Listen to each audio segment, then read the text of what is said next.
문학책 펴봅시다. 120쪽이에요.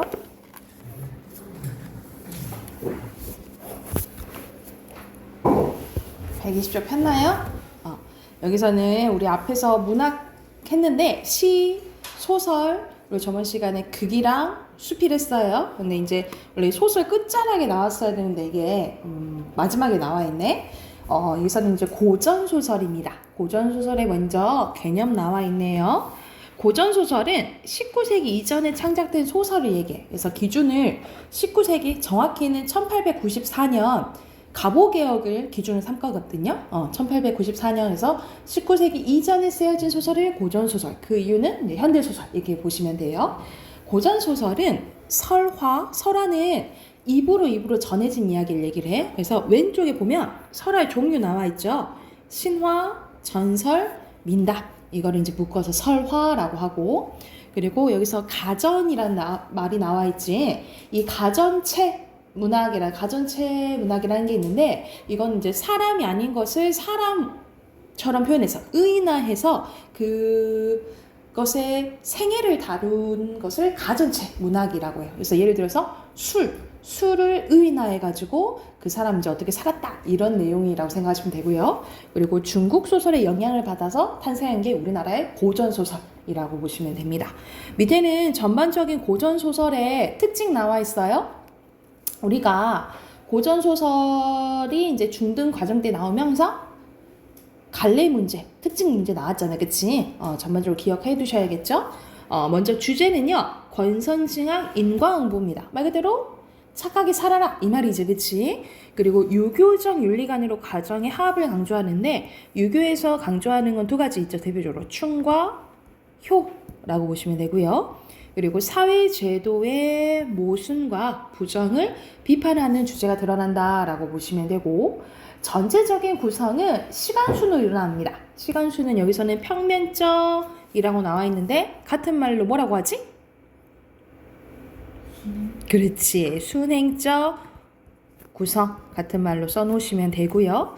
그리고 보통 영웅소설에서 나오는데 주인공의 출생과 성장, 고난과 극복, 성취의 과정이 시간순대로 그려져요. 말 그대로 인물이 태어났을 때부터 죽을 때까지 다루거든. 이거를 일대기적 구성이라고 하고요. 밑에는 환문 구성 나와 있는데 말 그대로 현실에서 여기 써져 있구나. 현실에서 꿈을 꿨고 또 꿈에서 현실로 돌아오는 구조라고 생각하시면 돼요. 그래서 이거 무슨 구성이라 했지? 기억나? 정민아? 겉에 이야기 있고 안에 이야기가 있어요.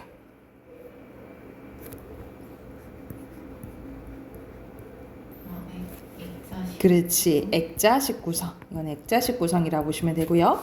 여기 적강이라는 단어 별표 쳐놓을게요. 적강이라는 단어는 이제 자주 볼 건데, 이건 뭐냐면 주인공이 사실 지상계 사람이 아니고 천상계 사람이었던 거야. 그래서 원래 천상계 사람이었는데 죄를 지어서 인간 세상에 귀양 왔다라고 보는 거예요. 이걸 적강이라고 해요. 적강.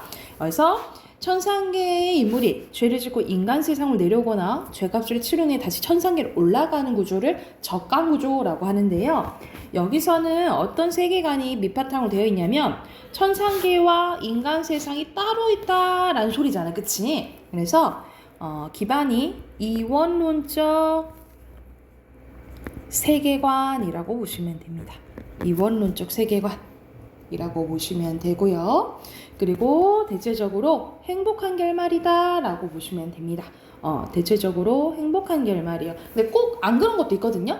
새드엔드 있는데 대체적으로 해피엔딩이라고 보시면 되고, 인물은 한번 성격이 정해지면 잘 변하지 않아요. 그래서 흥부, 놀부 생각하면 흥부도 계속 착하고 놀부는 계속 못되잖아. 그치? 그래서 변하지 않으면 평면적 인물이라고 하고, 우리가 효녀 하면 생각나는 인물이 누구야? 심청이 생각나죠. 그쵸? 연려 하면은 춘향이. 그래서 어떤 사회 집단을 대표하면 전형적 인물이라고 합니다. 전형적 인물 써놓을게요. 그래서 어떤 사회 집단, 사회 계층을 대표한다라고 기억해 두면 될 것 같아요. 그래서 인물은 평면적이고 전형적이다 라고 보시면 되고, 거의 인물들이 완벽합니다. 그래서 모든 면모에서 뛰어난 인물을 제자가 인형 인물이라고 해요. 그래서 인물은 근데 평면적, 전형적 이렇게 기억해 두시면 될 것 같아요. 그리고 사건은 어떻게 진행이 되냐면 우리가 지금 요즘 소설이나 드라마는 막 스토리가 탄탄하잖아. 그래서 어떤 사건이 일어나서 이 사건이 일어났다라고 보는데 예전에는 그 스토리가 완전 탄탄하지는 않았어요. 그래서 예를 들어서 남녀 주인공이 헤어졌는데 갑자기 길 가다가 만나. 막 배에서 갑자기 만나. 이런 식으로 우연적으로 일어나고요. 비현실적인 요소들이 드러납니다. 그래서 비현실적은 같은 말로 전기적이다라고 기억을 하면 돼요. 그리고 서술은 어떻게 이제 되어 있냐면 구어체보다는 우리가 말하는 말투를 구어체라고 하는데 구어체보다는 문어체가 사용됩니다. 우리가 지금의 문어체는 뭐뭐한 다 하잖아, 그치? 근데 여기서는 옛스러운 말투 뭐뭐러라, 뭐뭐더라가 사용되고요. 관습적이고 상투적인 표현 또는 언어유희 말장난, 과장을 통한 해학적인 면모가 드러난다라고 생각하시면 되고 거의 다 전지적 작가 시점이야. 3인칭 전지적 작가 시점에서 내용을 전개하다가 특정 장면에서 작품 밖 서술자가 자신의 생각을 드러내거나 주관적 판단이 작품 속에서 드러나는 서술자의 개입이 드러나는데 우리가 이거는 배웠지. 서술자의 개입하는 것을 뭐라고 해요? 편집자죠. 논평이라고 하죠. 그쵸? 그래서 이제 모의고사 문제에서 보기에서 이런 걸 이제 물어봐요. 본문에서 이 편집자적 논평이 쓰였냐 안 쓰였냐. 근데 고전소설에서 이 편집자적 논평이 다 쓰인 건 아니거든. 그래서 그 면모를 본문 보면서 잘 찾으셔야 돼요. 그리고 배경은 중국을 배경으로 해서 환상성과 신비감을 부여하거나 우리나라를 배경으로 해서 사실성을 부여하기도 한다라고 보시면 돼요. 그래서 여기서는 이제 고전소설의 전반적인 특징에 대해서 나왔다라고 보시면 됩니다. 오른쪽에 개념 연습하게 봐볼게요. 고전소설은 구전되는 이야기를 바탕으로 쓰이기 시작했죠. 설화 바탕으로 한다 했지, 그치? 그리고 유교적 윤리관, 권선징악 맞고요. 시점은 뭐라 했어? 전지적 작가 시점이라 했잖아, 그치? X죠. 자, 밑에는 김시습의 만복사 접폭입니다. 만복사는 절 이름이고요. 접호는 놀이 이름이에요. 게임 이름이야. 내용 봐보면 전라도 남원의 양생이라는 노총각이 일찍이 부모를 여의고 만복사라는 절에서 살고 있었다. 어느 날 양생은 법당에서 저포를 던져 자신이 이기면 좋은 배필을 달라고 소원을 빌었대요. 이 놀이에서 양생이 이겼고 양생은 아름다운 한 여인을 만나게 됩니다. 근데 이 여인은 살아있는 사람이 아니었어. 외고에 침입돼 죽은 처녀의 환신이었다라는 거예요. 여인은 양생을 융숭하게 대접하고 사흘 뒤 양생이 돌아가게 되었을 때 쉼표로서 은잔하게를 줍니다. 근데 양반이 타고 가던 말을 즉시 멈추고 양생에로 가까이 가서 이 은잔, 이 은잔 어디서 났어? 라고 갖게 된 경위를 물어요. 양생은 그 전날 여인과 약속한 일을 빠짐없이 그대로 이야기하였다. 그 양반은 놀랍고 의하여 한참을 멍하니 서 있다 이고 입을 열었는데 내 팔자가 불행하여 슬하여 오직 여식 하나밖에 없었는데 딸 하나가 있었는데 외고의 난에 그마저 빼앗기고는 미처 정식으로 장례를 치르지 못하고 개녕사 밑에 묻어두고는 머뭇거리다 지금에까지 이르렀네. 그러다 보니 오늘이 벌써 대상인지라 부모된 도리로 보련사에서 제라도 올릴까 해서 가는 길이네. 자네가 정말 그 약속대로 하려면 조금도 의하게 생각지 말고 내 여식을 기다려서 함께 오게. 그리고 말을 마치고 양반은 먼저 보련사로 갔대요. 양생은 혼자 서서 그녀를 기다렸다. 과연 약속했던 시간이 되자 그녀는 시녀를 들고 도착했는데 두 사람은 서로 만나 반갑게 손을 잡고 절로 향하였다. 그녀는 먼저 절 문을 지나 법당에 올라 부모님께 예를 드리고는 곧 휘장 안으로 들어갔다. 그러나 그녀의 친척들과 숙녀들 중 그녀를 본 사람 하나도 없었고 다만 양생이 그들을 따를 뿐이었다. 양생만 봤다 이 말이죠. 그래서 여기서는 전체적으로 이야기가 비현실적, 정기적이다 라고 보시면 되겠죠. 제가 끝난 뒤 둘 사이 인연이 끝나 여인 혼자 저승을 떠나게 되고 양생은 여인을 잊지 못하여 평생 장가도 들지 않고 지리산에 들어가 약초를 캐면서 살았대요. 그래서 여기서는 주제가 죽음을 초월한 사랑 이야기라고 생각하시면 돼요. 그러면 여기서는 시간 순서대로 제시됐대. 그럼 무슨 구성이지? 평면적, 그렇지. 평면적 구성이고, 이 소설은 이승의 남자와 저승의 여인의 무엇을 나타내요? 사랑, 그렇지. 그리고 비현실적 같은 말 뭐라 했죠? 전기적, 그렇죠. 전기 넣으시면 됩니다. 오케이, 한 장 더 해볼게요. 자, 고전소설의 종류 나옵니다. 고전소설은 첫 번째 한문소설인데요. 한문소설은 왜 이렇게 많냐면 말 그대로 우리가 한글이 만들어진 게 15세기잖아요.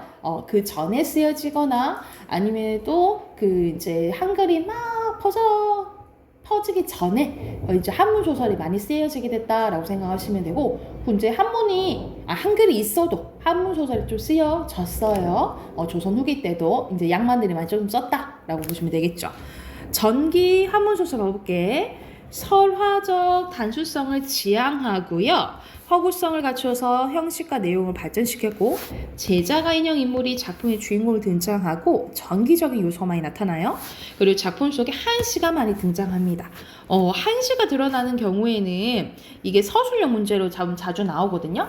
효가가 말 그대로 이제 우리가 시는 압축해서 보여주는 거잖아, 그치? 그래서 인물의 심리를 표현해주는 효과가 있고요. 그리고 소설은 줄거리 형식이잖아요, 그치? 줄거리 형식 쭉 있다가 시가 나오면 약간 그 줄거리 형태의 약간 단조로움을 좀 없애준다라고 생각을 하시면 돼요. 그래서 형식적인 특징은 줄거리의 약간 단조로움을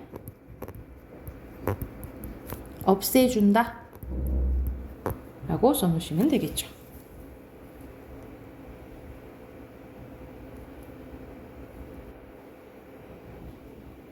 됐을까요?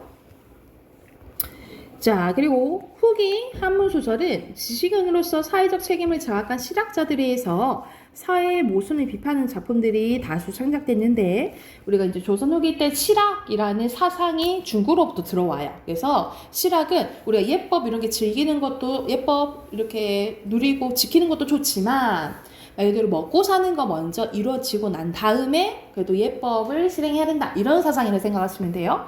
그래서 실학자들이 추구하던 현실성과 실리성을 특징적으로 나타냅니다. 그래서 대표적인 게 박지원의 허생전과 양반전이에요. 그래서 박지원은 본인이 양반인데도 불구하고 양반을 비판하는 소설을 썼다라고 기억을 해두시면 되고요. 밑에는 군담소설입니다. 군담소설은 전쟁소설이라 생각하시면 돼요. 그래서 뛰어난 주인공이 전쟁에서 활약해서 위기에 빠진 나라를 구하고 왕에게 충성을 다하는 내용이라고 보시면 되고, 선과 악의 대립이 뚜렷하고 춘과 을하는 유교적 가치관과 권선징악의 주장을 전달한다라고 보시면 됩니다.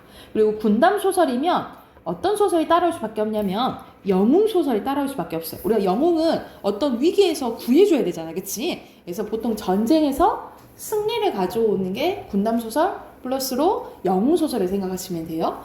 주인공의 영웅적 삶과 활약상을 그린 소설로 대개 주인공의 기이한 출생, 비범한 능력, 시련을 극복하는 과정을 보여주는 서사 구조입니다. 조선 후기에는 여성을 주인공한 영웅소설도 나오기도 해요. 그래서 여기서 써놓을 게 영웅 일대기적 구조입니다. 영웅의 일대기적 구조는 총 7단계거든요. 총 7단계에 걸쳐서 나타나는데, 이 영웅의 일대기적 구조는 어디서 왔냐? 주몽신화에서 왔어요. 주몽신화, 고구려를 세운 주몽. 자, 주몽은 보통 해모수의 아들 막 이러잖아, 그치? 하늘의 아들, 바다의 아들 막 이렇게 얘기를 해요. 그래서 혈통이 좋아야 돼, 피가 좋아야 돼. 그래서 첫 번째, 고귀한 혈통을 가져야 되고요. 주몽 어디서 태어났지, 정훈아? 그 고구려를 세웠고요. 그 주몽이 세운 거고, 부여에서 태어났는데, 근데 얘는 특이하게 태어났잖아. 아래에서 태어났죠. 아래에서 태어났죠. 그래서 기이한 탄생. 그리고 주몽이 말을 잘 타고 활을 잘 쏜다 했죠. 그쵸? 그래서 비범한 능력을 가지고 있어요. 그러면 이렇게 뛰어나면 당연히 시기 질투하는 사람들이 많겠지. 그치? 그래서 시련과 고난, 죽을 위기에 처해요. 근데 조력자의 도움으로 극복하게 되고 또 한 차례 또 시련과 고난을 겪습니다. 그런데 극복한 후에 위협을 달성한다 라고 보시면 돼요. 여기서 주몽은 위협이란 고구려를 건국하게 된 거죠. 그래서 이렇게 7단계 구조로 진행되는 게 영웅 일대기적 구조, 일대기적 구조 구성이라고 생각을 하시면 됩니다. 그리고 밑에는 뭐 사랑소설, 애정소설은 사랑 이야기를 생각하시면 되고 가정소설은 말 그대로 가정 내에서 이루어지는 소설이라고 생각하시면 돼요. 그래서 대표적으로 사시남정기, 장화홍련, 뭐 심청전 나와 있는데 사시남정기는 숙종 때 이야기예요. 숙종이 정치를 참 잘했다라고 하는데 여자한테 많이 휘말렸었죠. 그래서 그때 인현왕후와 장희빈 알지? 몰라요? 알죠? 이 이야기를 생각하시면 되는데 주인공이 사씨예요. 그래서 사씨는 인현왕후를 빗댄 거고 첩인 교씨가 나오는데 교씨는 장희빈을 이제 빗댄 대상입니다. 그래서 결국에는 주제는 본처한테 잘해라 이 내용이라 생각하시면 돼요. 그리고 마지막에 몽유소설입니다. 꿈 이야기예요. 주인공이 현실에서 바라는 일을 성취하는 꿈 이야기로 주요 내용을 이루고요. 현실에서 꿈속으로 갔다가 다시 돌아오는 무슨 구조? 액자식 구성이 드러난다 라고 보시면 됩니다. 여기도 오른쪽 가볼게요. 오른쪽에는 홍계월전이라는 여성 영웅 소설이에요. 이건 여성 영웅 소설이야. 주인공 여자예요. 앞부분 줄거리 보면 부모를 잃은 계월은 여공에게 구출된 뒤 이름을 평국이라 고치고 여공의 아들 보국과 한 스승 밑에서 함께 학문을 배워 과거에 급제하게 됩니다. 그러니까 남장을 하고 이제 지내게 된 거야. 나라에 큰 반란이 일어나자 계월은 원수가 되고 보국은 부원수가 되어 이를 평정하고 계월은 잃었던 부모를 찾게 됩니다. 그 후 계월이 병이 나자 황제는 어이를 보내 치료하게 되는데 어이는 계월이 여자일 가능성이 있다고 황제한테 아뢰인 거예요. 이때 평국이 병세 차차 나음을 생각하되 어이가 내 맥을 보았으니 본색이 탄로날지라 이제 할 일 없으니 여복으로 고쳐입고 귀중에 몸을 감추어 세월이 보님이 옳다 하고 즉시 남복을 벗고 여복을 입고 부모님을 뵙고 흐느끼며 두 볼에 눈물을 흘리거늘 부모님도 눈물 흘리며 위로하더라. 개월 비가 마여 오는 거동은 추 부월 연합꽃이 새우는 머금은 듯 직유법 나왔네. 초승달이 수은에 잠긴 듯 하며 아리따운 모습은 당대의 제일이라. 이때 개월이 황제께 상소를 올렸거늘 상의 보시니 한림학사 겸 대원수 좌승상 청주 평국은 머리에 땅이 닳도록 거듭져라 아래옵니다. 신첩이 5세 이전에 장사랑 별난의 부모를 잃었고 도적 맹기를 만나 수종고온이 되어올 것을 여공의 덕으로 살아났사오나 일념을 생각하온즉 여자의 행색하여서는 귀중에 늙어 부모의 꼴을 찾지 못함이 되었기로 여자의 행실을 버리고 남자의 복색을 하와 황상을 속이 없고 조정에 들었사오니 신첩의 주 죽어도 아깝지 않으며 큰 벌을 각오하고 있기에 유지와 인수를 올리옵나이다. 임금을 속인 큰 죄를 빨리 처벌해 주시옵소서 하고 하였거늘 천자 그를 보시고 용상 치우며 좌우에 돌아오면서 뭔 말 하냐면 평국을 누가 여자로 보았으리요 고금이 없는 일이로다. 비록 세상은 넓으나 문무겸전하고 그리고 갈충보곡하여 충효 상장지제에는 남자라도 미치 못하리라. 그만큼 개월이가 잘했다라는 거죠. 그렇죠? 그래서 비록 여자나 벼슬을 어찌 거두리요. 그래서 용서해주는 이야기가 나와요. 그러면 이건 대표적인 무슨 소설이라고? 영웅소설이고요. 누가 구해줬다 그랬지?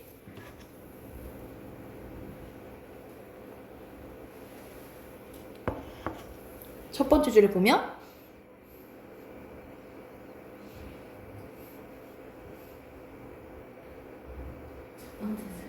앞부분 줄거리 첫 번째 줄 봐봐. 누가 구해줬다 했어? 여공을 만나서 도움을 받았고 유교적 가치관, 전쟁 활약, 군남 소설 맞고요. 벼슬을 거두지 않았죠. 그럼 여기서 한계가 드러나? 한계 드러나는 거? 아니지. 용서 받았잖아, 그치? X고요. 밑에 무슨 혈통? 고귀한 혈통. 비범한 능력. 그리고 가족과 헤어졌고 성인이 된 후에 위기를 맞이했지만 극복 후에 뭘 달성?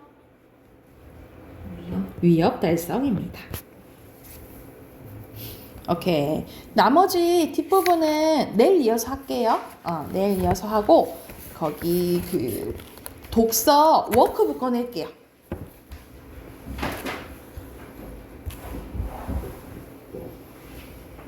워크북 2 할 차례거든요. 그래서 11페이지부터 15페이지까지 풀게요. 11페이지부터 15페이지까지 풀고 답 확인해 볼게. 다 푸시면 얘기하세요.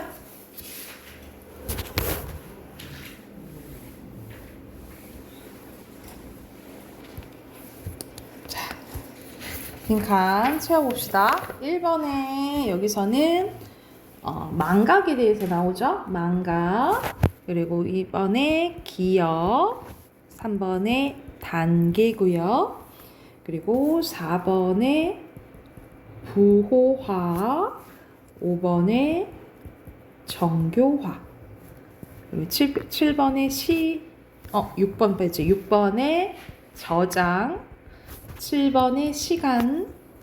그리고 8번에 직후. 9번에 정보. 10번에 인출.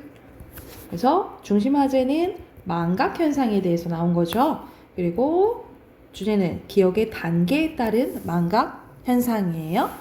그래서 1번에 보면은 어절이잖아요. 그지? 그래서 망각 현상까지 쓰시면 되고, 밑에는 세 단계 중 어떤 단계인지 쓰고 그 이유까지 설명하래요. 그러면 여기서는 A전자는 출시 예정인 새로운 에어컨 제품을 광고의 뜨거운 사막을 배경으로 쓰긴 했는데, 이 뜨거운 사막에서 연상되는 극한의 더위가 느껴질 때 자연스럽게 A전자 에어컨 떠올리게 한 거야. 그러면은 인출 단서로서 뭘 사용한 거야? 더위 하면 에어컨 기억나게 한 거지, 그치? 그래서 단계는 인출 단계고요.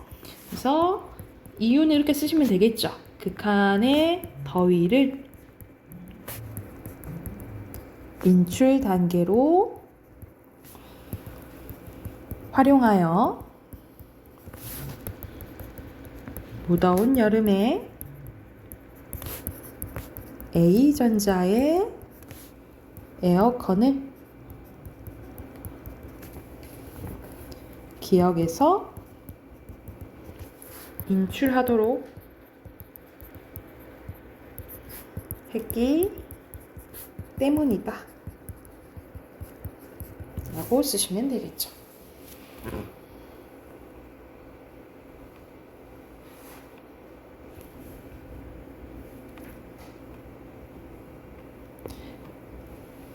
됐나요? 그리고 3번의 사전적 의미로 알맞지 않은 것은 여기서는 3번이에요. 여기서는 어떤 가치를 두다 이런 뜻이 더 가깝겠지, 그치? 그리고 두 번째 것도 빈칸 넣어볼게요. 여기서는 춘추 전국시대 제자 백가들의 욕망에 대한 탐구입니다. 1번에 욕망이고요. 2번에 탐하는, 3번에 선한, 4번에 원인, 5번에 과욕, 6번에 본성, 그리고 7번에 이해,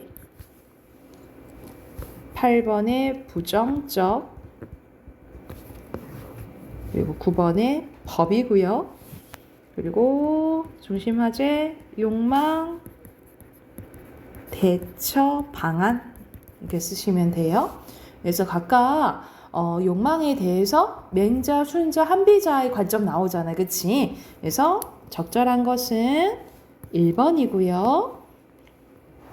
그리고 5번에 A의 이유로 가장 적절한 것은 4번이고, 그리고 6번에 맹자 보면 맹자는 선한 본성을 가지고 있기 때문에 자기 수양을 할 수 있다라고 봤어요. 그치? 그래서 가장 적절한 것은 5번이고요. 그리고 가는 순자, 나는 한비자거든요. 공통된 견해는 얘네 둘 다 성악설이에요. 그쵸? 그래서 기억니은님 1번입니다. 디귿은 순자의 의견이고 릴은 한비자의 의견이라고 생각하시면 돼요. 됐을까요? 원은 이기적 네. 이기적이에요. 선한 본성을 갖고 태어났지. 어디 나와 있어요? 어디 보고 그렇게 했어? 먼저 맹자 말이 네? 이문단 이문단. 세 번째지. 네. 이거요? 가가 순자인데 이건 맹자에 대한 설명이잖아요. 가가 순자고 나가 한비자예요. 됐어요? 네. 문법 꺼내봅시다. 문법 96쪽이에요.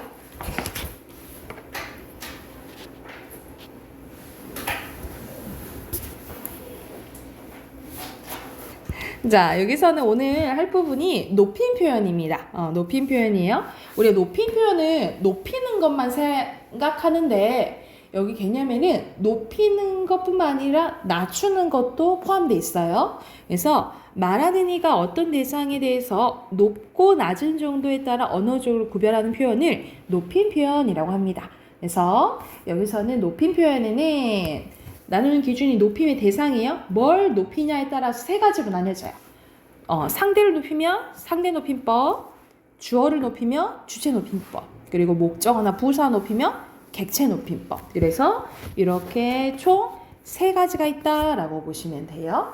그래서 높이는 대상에 따라서 이렇게 나뉘어진다라고 생각하시면 되고, 먼저 상대 높임법 봐볼게요. 상대 높임법은 말대로 상대방, 청자를 높이거나 낮춰 말하는 방법이라고 생각하시면 돼요. 이거의 실현 방법은 문장의 맨 끝에 나오는 종결 표현에서 실현되고요. 격식체와 비격식체로 나뉘어집니다. 먼저 격식체는 말 그대로 우리 격식 차린다 하잖아요.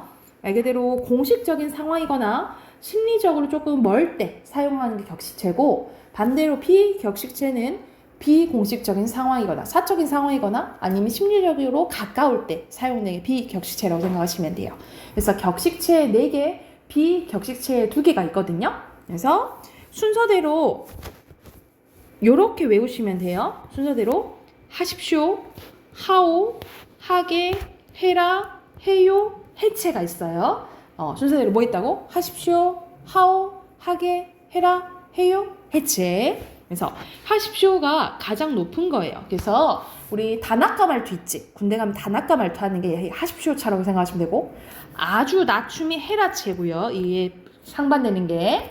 그리고 예사, 보통 높임이 하오체, 그리하오. 근데 우리 이거는 잘 요즘에 안 쓰잖아. 이거 조선시대 말투지. 요즘 좀 잘 안 쓴다라고 생각하시면 되고, 좀 어르신들이 쓰는 게 이 하게체요. 그리하게 그러니까 예사 낮춤이라 생각하시면 되고, 근데 보통 우리가 사용되는 거는 해요체와 해체예요. 그래서 친구들끼리는 당연히 해체지, 그치? 그리고 정민이가 선생님한테 얘기할 때는 해요, 그만해요 이렇게 하는 해요체 쓰잖아요, 그쵸? 그래서 보통 우리가 사용할 때는 비격체를 많이 쓴다라고 생각을 하시면 돼요.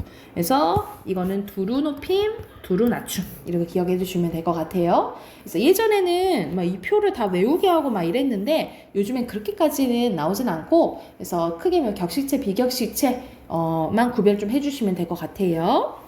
자, 알아둬야 될 게 이제 여기입니다. 주체 높임법이에요. 주체 높임법은 말 그대로 주어 높이는 거야, 주어. 그래서 실현 방법이 첫 번째, 주체 높임 선어말음이 시가 붙습니다. 그래서 우리가 선생님께서 학교로 돌아왔다가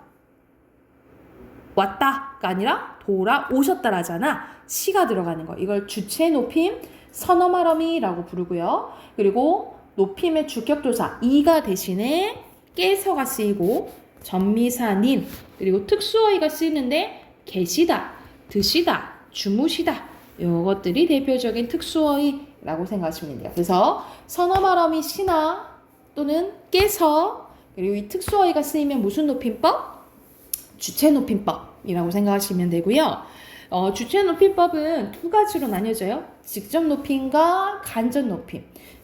간접 높임 별표 쳐놓자. 이 간접 높임은 뭐냐면 예시 좀 봐볼게. 밝으시대. 근데 뭐가 밝은 거야? 눈이 밝은 거지, 그치? 근데 이 눈이 누구 거? 할아버지 거야, 그치? 그래서 눈을 높임으로써 간접적으로 주어인 할아버지를 높이는 이게 간접 높임이에요. 그래서 주어 관련 있는 대상을 높여서 실현하는 거거든요.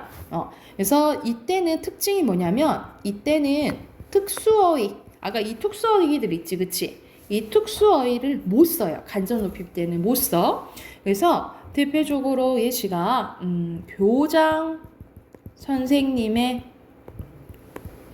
말씀이 계시겠습니다 하면 맞을까 틀릴까? 틀려요. 계시다는 뭐야? 특수어휘잖아. 특수어휘 못 쓴다고. 계시는 건 뭐야? 말씀이지? 그지? 그러면 계시겠습니다 대신에 어떻게 고쳐야겠어? 있으시겠습니다 이렇게 고쳐야 돼요. 그래서 간접 높임의 특징은 특수어휘 쓸 수 있다 없다?